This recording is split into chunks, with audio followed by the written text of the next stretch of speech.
edhe i gjejmë në forma të ndryshme, por edhe përmbajtjet pastaj kanë të ndryshme. Disa janë me më shumë ujë, disa janë me më pak ujë. A ma shpjegon pak këto, a dallojnë?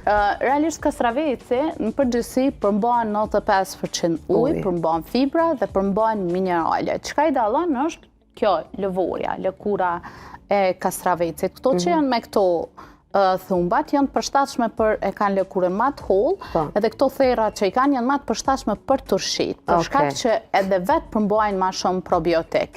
Edhe fermentimi është shumë i përshtatshme, edhe për shkak të shtrisës që e kanë, krijon një lloj mbrojtje që indikon, më thënë, më gjatë, me qëndru edhe mos mu zbut. Kastravecat që e kanë lëvurën të lëmuar, ata nuk janë të përshtatshme për tushit, për shkak që zbuten gjatë fermentimit më shpejt, më thënë nuk qëndrojnë gjatë, ata janë përshtatshme për sallata, janë përshtatshme me bu kështu